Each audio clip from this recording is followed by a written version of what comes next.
एक लड़की थी 18 साल की, एक लड़के से वो प्यार करती थी। घर वाले इस प्यार के खिलाफ थे, जबरन किसी दूसरे लड़के से उसकी शादी करवा दी। लड़की को ये मंजूर नहीं था। वो घर छोड़कर उस लड़के के पास चली गई जिससे वो प्यार करती थी। दोनों ने साथ रहने का फैसला लिया, कानून से संरक्षण भी मांगा, लेकिन कुछ ही दिन बाद लड़की का अपहरण हो गया। उसके बाद वो लड़की कभी भी अपने प्रेमी से नहीं मिल पाई और ना अब मिल सकती है, क्योंकि उस लड़की की हत्या हो चुकी है।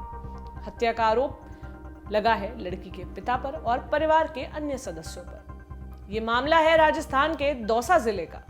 क्या है ये केस, पुलिस पर किस तरह के सवाल उठ रहे हैं, इसे ही डिटेल में जानेंगे आज की बड़ी खबर में। साथ ही आपको हम ये भी बताएंगे कि हमारे देश में ऑनर किलिंग को रोकने के लिए क्या कानून बनाए गए हैं। लेकिन हर बार की तरह जान लेते हैं दिन की सुर्खियां। नमस्ते, मेरा नाम प्रतीक्षा है और आप देख रहे हैं दी ऑर्डिनरी शो।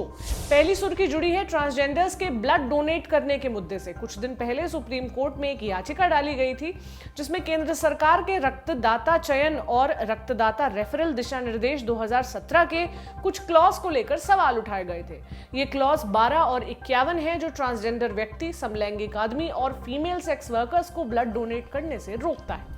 सरकार के दिशा निर्देश कहते हैं कि ऐसे व्यक्तियों में HIV एड्स होने की संभावना सबसे ज्यादा होती है।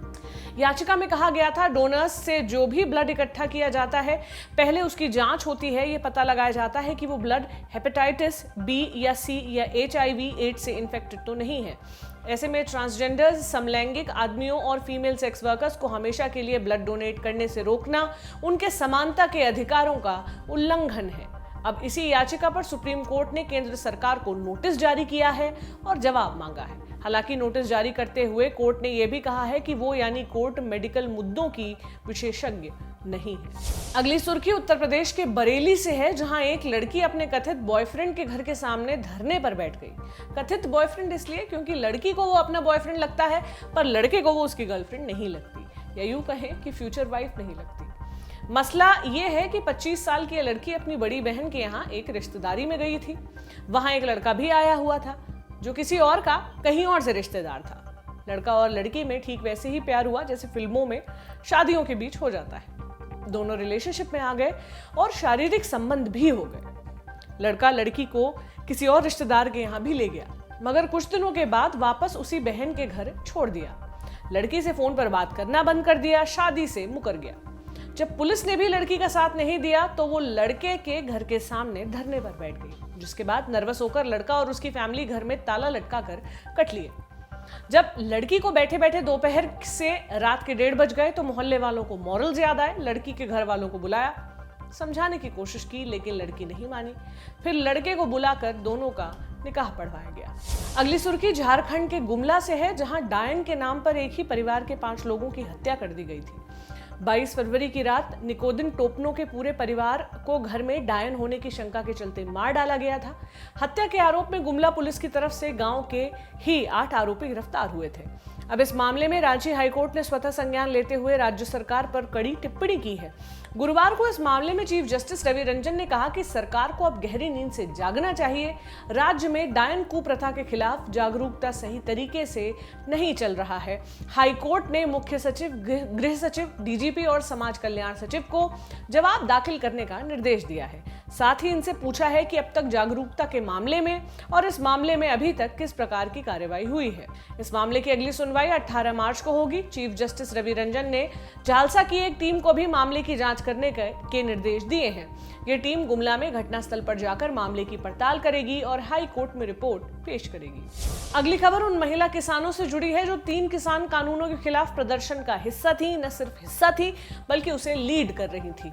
मशहूर टाइम मैगजीन ने अपने अंतर्राष्ट्रीय इशू के कवर पर इस बार इन महिलाओं को जगह दी है। टाइम मैगजीन ने यह कवर ट्वीट करते हुए लिखा, मुझे डराया नहीं जा सकता, मुझे खरीदा नहीं जा सकता।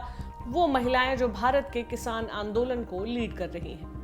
तस्वीर में अपने बच्चों के साथ खड़ी इन महिला किसानों के साथ उन वृद्ध महिलाओं के चेहरे भी मौजूद हैं जो पिछले कई महीनों से आंदोलन की जगह पर बैठी अपना विरोध दर्ज कराती आई रही हैं। अपने आर्टिकल में टाइम मैगजीन इसकी बात करती है कि कैसे महिला किसानों ने सरकार के द्वारा वापस जाने की बात कहने पर भी टिके रहने का निर्णय लिया। यहाँ खत्म होती है हमारी सुर्खियां। अब बात बड़ी खबर पर यानी दौसा के ऑनर किलिंग वाले मुद्दे पर। इंडिया टुडे के संदीप मीणा की रिपोर्ट के मुताबिक जो लड़की कथित ऑनर किलिंग का शिकार हुई है उसका नाम पिंकी सैनी था। आरोपी पिता का नाम है शंकर सैनी। पिंकी दौसा शहर की रामकुंड कॉलोनी में अपने परिवार के साथ रहती थी और झालरा इलाके में रहने वाले रोशन महावर से प्यार करती थी। रोशन दलित समुदाय से ताल्लुक रखता है और पिंकी ओबीसी समुदाय से थी। 16 फरवरी को उसकी शादी लालसोटा इलाके के मदन सैनी नाम के लड़के से करवा दी गई, लेकिन चूंकि पिंकी रोशन के साथ रहना चाहती थी इसलिए 21 फरवरी को वो रोशन के पास चली गई। दोनों को इस बात का डर था कि पिंकी के घर वाले उसकी हत्या न कर दें, इसलिए दोनों ने ली राजस्थान हाई कोर्ट की शरण। कहा कि दोनों बालिग हैं और साथ रहना चाहते हैं। 26 फरवरी को कोर्ट ने कहा कि लोकल पुलिस उन्हें सुरक्षा मुहैया कराएगी। हाई कोर्ट के आदेश की कॉपी हमारे पास है जिसमें जस्टिस सतीश कुमार शर्मा ने इस कपल को सुरक्षा देने की बात कही है। आदेश में लिखा है, याचिकाकर्ताओं के वकील ने जानकारी दी है कि याचिकाकर्ता नंबर 1 यानी पिंकी की पहले किसी दूसरे व्यक्ति के साथ शादी हो चुकी है और शादी के दूसरे दिन उसने अपना मायका छोड़ दिया था और मौजूदा समय में वो याचिकाकर्ता नंबर 2 यानी रोशन के साथ रह रही है। इस मामले में रिस्पोंडेंट्स जो इस केस में पिंकी का परिवार है और उनके साथी कोर्ट के बाहर इकट्ठा हुए हैं, उनकी यानी पिंकी और रोशन की जिंदगी और आज़ादी खतरे में है, इसलिए पुलिस प्रोटेक्शन दिया जाना चाहिए। रिस्पोंडेंट्स की तरफ से मिस्टर रितेश जैन पेश हुए हैं जिन्होंने इस मामले में जवाब दाखिल करने के लिए वक्त मांगा है। उन्होंने बताया है कि याचिकाकर्ता नंबर 1 यानी पिंकी ने अपनी मर्जी से शादी की थी और फिर वो घर से भाग गई थी। पब्लिक प्रोसिक्यूटर यानी याचिकाकर्ताओं के वकील को निर्देश दिया जाता है कि वो लोकल पुलिस अधिकारियों को इस बात की सूचना दें कि याचिकाकर्ताओं को प्रोटेक्शन देना है और उनकी मर्जी के मुताबिक किसी सुरक्षित जगह पर उन्हें ले जाया जाए। कोर्ट ने यह आदेश 26 फरवरी को दिया था जयपुर में, यानी तब पिंकी और रोशन जयपुर में थे। 1 मार्च को दोनों रोशन के घर आ गए। कुछ ही देर बाद पिंकी के मायके वाले भी यहाँ पहुंच गए और उसे अपने साथ ले लिया। इसके बाद रोशन ने पुलिस में शिकायत की। 3 मार्च को पिंकी का पिता शंकर पहुंचा पुलिस थाने और बताया कि उसने अपनी बेटी की हत्या कर दी है। सूचना मिलते ही पुलिस शंकर के घर पहुंची जहां उन्हें पिंकी का शव मिला। शुरुआती जांच में यह पता चला है कि शंकर ने गला दबाकर अपनी बेटी को मारा है। मामले में अब तक 8 लोगों की गिरफ्तारी हो चुकी है। शंकर को मर्डर के मामले में गिरफ्तार किया गया है और 7 लोगों को अपहरण के मामले में। सभी पिंकी के मायके वाले परिवार से ताल्लुक रखते हैं। अब इस केस में 2 सवाल उठ रहे हैं। पहला, अगर पिंकी और रोशन को हाई कोर्ट ने पुलिस प्रोटेक्शन दे रखा था तो फिर पिंकी के घर वालों ने उसे किडनैप कैसे कर लिया? दूसरा, अपहरण की शिकायत जब रोशन ने दौसा पुलिस में की तब 3 दिन तक पुलिस पिंकी को खोज क्यों नहीं पाई? दौसा पुलिस ने इन सवालों के जवाब में सफाई पेश करने की भरसक कोशिश की है, वो भी बताएंगे आपको, लेकिन पहले ये जान लीजिए कि रोशन क्या कहते हैं। रोशन जो कि दौसा में एक जिम ट्रेनर है, उनका कहना है कि पुलिस ने मामले की जांच में लापरवाही बरती है। ये भी आरोप लगाए हैं कि जब उन्होंने पिंकी के किडनैपिंग की खबर पुलिस को दी थी तो पुलिस अधिकारियों ने यह भी कहा था कि बेटी के माँ बाप ही उसे अपने साथ लेकर गए हैं। इसमें घबराने की क्या बात है? और क्या कहा रोशन ने, सुनिए। जब मैं हाई कोर्ट से आया था लव रिलेशन का मेरे पास कोर्ट से साथ में रहने का परमिशन थी। आप दोनों को? हाँ, पिंकी को और मेरे को। अच्छा, फिर उसके बाद मैं 26 तारीख को मेरे को परमिशन मिली हुई थी। उसके बाद मैं जयपुर ही रहता था। जयपुर रहने के बाद हमें वहाँ पे भी कोई प्रोटेक्शन ऐसी कोई नहीं थी हमारे पास। ना कोई पुलिस आके पूछती थी हमें तुम कैसे हो कैसे नहीं हो। अच्छा। ना हमारे साथ कोई रहता था वहाँ पे। जयपुर से आप दौसा आए? जयपुर से 1 तारीख को आया। इन्फॉर्म किया था पुलिस को कि हम दौसा जा रहे हैं? नहीं किया था। यहाँ आने के बाद में पुलिस से संपर्क किया आपने? यहाँ आने के बाद पापा को मैंने कागज़ लेके भेजे थे कोतवाली पे। अच्छा। पापा ले गए थे। पापा को यहाँ से जाने के बाद इतने में उन्होंने हमला बोल दिया यहाँ पे। कितने लोग आए थे? 35 के आसपास थे। अच्छा, अपहरण होने के बाद में फिर किस तरीके से आप लोगों ने कार्रवाई करवाई, पुलिस से संपर्क किया, पुलिस की कैसे कार्रवाई रही, साथ दिया पुलिस ने? हमारे साथ कोई नहीं हुआ। किसने? मैंने रोते रोते यही रिक्वेस्ट की थी कि लड़की को जल्दी से जल्दी ढूंढा जाए, उसके पिताजी उसको मार देंगे। आखिरकार यही हुआ। मैंने हाथ जोड़ के काफ़ी रिक्वेस्ट की थी पर मुझे यही जवाब मिला था, माए बाप ही तो ले गया जा लिया होगा तारीख का। अच्छा, इस दौरान जिस तरीके से पुलिस कार्रवाई रही है, अब आपको भी दिख रहा है पुलिस कार्रवाई क्या रही। लड़की के घर से पुलिस थाने से महिला थाना है जो 500 मीटर की एरिया में ही है, पास के पास ही मर्डर हो गया। अब इसमें आपसे ज़्यादा तो मैं क्या कहूँ। और 500 मीटर के दायरे में लड़की का घर है, वहीं मर्डर हो चुका। इससे ज़्यादा और मैं क्या पूछ सकता हूँ। दुनिया देखती है, दुनिया जानती है इस चीज़ को। तो रोशन का यह भी आरोप है कि पिंकी के परिवार वालों ने उसके परिवार पर जातिगत अपमानजनक टिप्पणी भी की थी। पुलिस पर लापरवाही और प्रोटेक्शन न देने का आरोप लग रहा है। दौसा एसपी अनिल बेनीवाल से हमने इन आरोपों पर बात की। उन्होंने कहा कि हाईकोर्ट के आदेश की सूचना उन्हें नहीं थी और दूसरा कोर्ट ने लोकल पुलिस यानी अशोकनगर पुलिस से कहा था कि कपल को सुरक्षा दी जाए। ये थाना जयपुर में आता है। एसपी से जब हमने पूछा कि अपहरण की शिकायत मिलने के 3 दिन बाद तक पुलिस पिंकी को खोज क्यों नहीं पाई, इस पर उन्होंने कहा कि पुलिस ने कोशिश की थी। जो पिंकी का मर्डर हुआ है उसके अंदर जो उनके पिता हैं उनको गिरफ्तार किया जा चुका है, और जो दूसरा मुकदमा है अपहरण वाला जिसके अंदर टोटल 7 आदमी गिरफ्तार किए जा चुके हैं और आगे का अनुसंधान जारी है। पर ये आरोप ये लग रहा है कि पुलिस ने सुरक्षा उपलब्ध नहीं कर पाई, तो क्या वास्तव में ये आरोप सही है या फिर कोई? देखो, दौसा पुलिस के पास ऐसी कोई डायरेक्शंस नहीं थी, और जो हाईकोर्ट के आदेश हैं उसमें लिखा हुआ है कि लोकल पुलिस अथॉरिटी जहां ये लोग जाना चाह रहे हैं इनको सुरक्षा के अंदर इनकी विशेष के हिसाब से वहाँ पे छोड़ा जाए। और उसके ऊपर अशोकनगर थाना पुलिस ने उनको जो उन्होंने लिख के दिया पीड़ितों ने कि हमारे को त्रिवेणी नगर जाना है, और तो लोकल पुलिस अशोकनगर पुलिस उनको वहाँ पे छोड़ के आई है। इस बारे में अपने दौसा पुलिस के पास कोई डायरेक्शंस नहीं थे। जब यहाँ वो मतलब अपने लड़का लड़की घर पे पहुँचे हैं और मतलब जब लड़की को मतलब वहाँ से अपहरण हो गया है उसके बाद में आके उन्होंने हमारे को बताया है, और उसके बाद में तुरंत उनके घर पे मतलब दौसा पुलिस ने गार्ड लगाई है और तुरंत उसी टाइम नाकाबंदी करवा के उस लड़की की दस्तयाबी के प्रयास किए गए।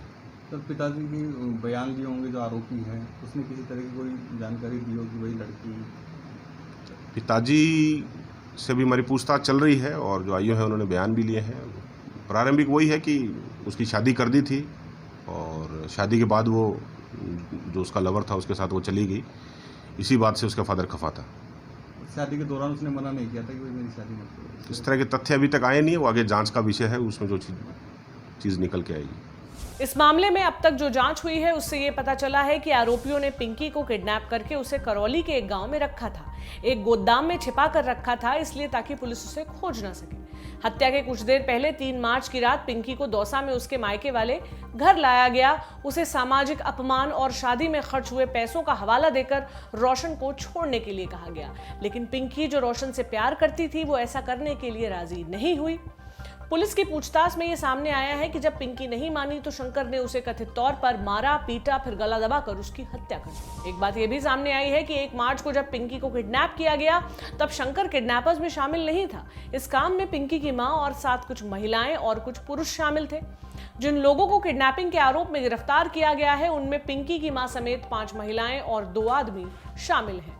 ये मामला साफ तौर पर ऑनर किलिंग का है, जिसे कहीं डिसऑनर किलिंग तो कभी हॉरर किलिंग भी कहा जाता है। ऑनर यानी सम्मान, जब कोई परिवार अपने ही परिवार के किसी व्यक्ति की हत्या कर देता है इस यकीन के साथ कि उस व्यक्ति ने कुछ ऐसा काम किया है जो परिवार के सम्मान को ठेस पहुंचाता है।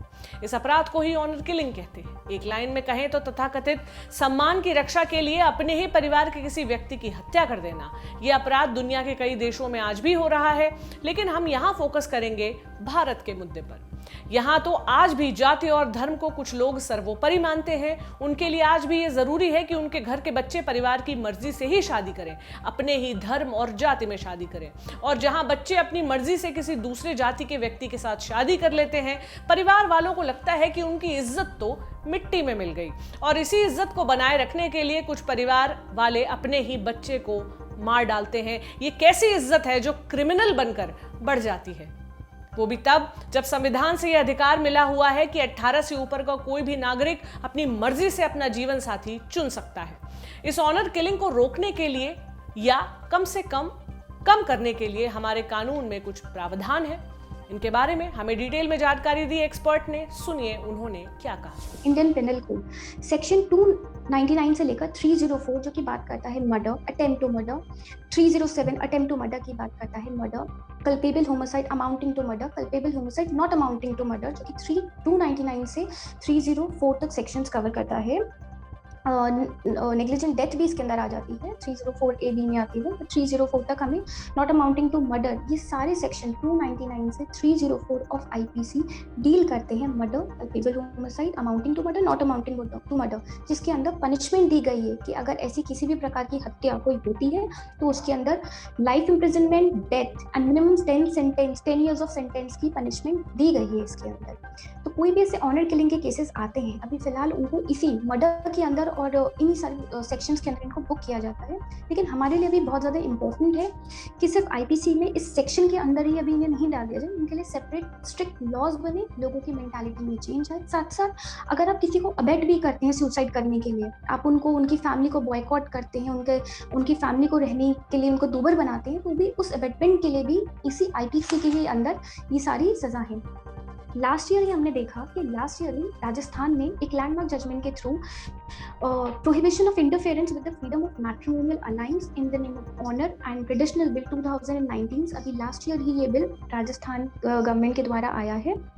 क्योंकि एक पूरी रीडिंग और सर्वे से पता चला था कि 90% जो केसेस वहाँ पे आ रहे थे वो ऑनर किलिंग्स के, बच्चों के विक्टिम्स के, और ऐसे बहुत से महिलाएं हैं जिनके सामने आ रही थी, जिनकी लीगल राइट्स को और जिनकी human rights, fundamental constitutional rights की रक्षा करने के लिए ही ये लॉ सामने है, जो कि स्ट्रिक्टली कर्ब करता है इस किसी भी प्रकार की इस तरह की मैल प्रैक्टिसेस को। अब बात निकली है तो थोड़े आंकड़े भी जान लेते हैं। मिनिस्ट्री ऑफ होम अफेयर्स यानी MHA की रिपोर्ट से ये पता चला है कि साल 2014 में ऑनर किलिंग के कुल 28 मामले सामने आए थे, 2015 में 251 और 2016 में 77 मामले आए थे। 2015 में सबसे ज्यादा मामले उत्तर प्रदेश में आए थे, आंकड़ा 168 था। 2018 में NCRB यानी नेशनल क्राइम रिकॉर्ड्स ब्यूरो का एक डेटा आया था। इन आंकड़ों में 2017 में दर्ज हुए मर्डर के मामलों की तुलना 2001 के मामले से की गई थी। NCRB की इस रिपोर्ट के मुताबिक 2001 में मर्डर के कुल 36,202 मामले सामने आए थे, वहीं 2017 में इनकी संख्या 28,653 थी, यानी 21% की कमी देखी गई। लेकिन इन मर्डर के मामलों के नेचर को अगर देखें तो ऑनर किलिंग के मामलों में 28% तक बढ़ोतरी देखी गई थी। ये था हमारा बड़ी खबर सेक्शन। अब वक्त हो गया है हमारे जाने का समय हम आपको रेकमेंड करते हैं कोई फिल्म, सीरीज, किताब या सुनने के लिए कोई पॉडकास्ट। आज हम आपको रेकमेंड कर रहे हैं सैराट फिल्म। नागराज मंजुले ने इसे डायरेक्ट किया है। मुख्य किरदार में हैं आकाश ठोसर और रिंकू राजगुरु, जिन्होंने पर्शिया और आर्ची के किरदार निभाए हैं। मराठी फिल्म है, लेकिन इसकी पॉपुलैरिटी इतनी बढ़ी कि इसने बॉक्स ऑफिस पर 100 करोड़ से भी ज्यादा कमा लिए। लेकिन सैराट की सफलता इसकी कमाई से नहीं नापी जा सकती। महाराष्ट्र के गांवों शहरों में भीतर तक बैठे जातिवाद पर यह फिल्म कमेंट्री नहीं करती, लेकिन उसकी आंधी के बीच ले जाकर आपको छोड़ देती है। किशोर मन का प्रेम, पहले इश्क का भोलापन, छोटे छोटे पल जिनको देख आंखों की कोर भीग जाए, इन सबके बीच से फिल्म आपको निकल कर जब रियलिटी चेक देती है तब समझ नहीं आता कि इससे नजरें कैसे मिलाई जाएं। ये फिल्म आपको हमारी साथी प्रेरणा रेकमेंड कर रही है। देखें और बताएं ये आपको कैसी लगी। आपको ये भी बता दें कि ईशान खट्टर और जानवी कपूर की फिल्म धड़क इसी फिल्म का रीमेक थी। आप हमें ये भी बताएं कि हमारा शो आपको कैसा लग रहा है। कमेंट सेक्शन में आप फीडबैक दें। आप चाहें तो मुझे खत भी लिख सकते हैं। देखते रहें ऑर्डिनरी और हमारे चैनल को सब्सक्राइब करना ना भूलें, जिससे इस तरह के सभी जरूरी मुद्दे आप तक पहुंचते रहे। अब आपसे मुलाकात होगी सोमवार को। शुक्रिया।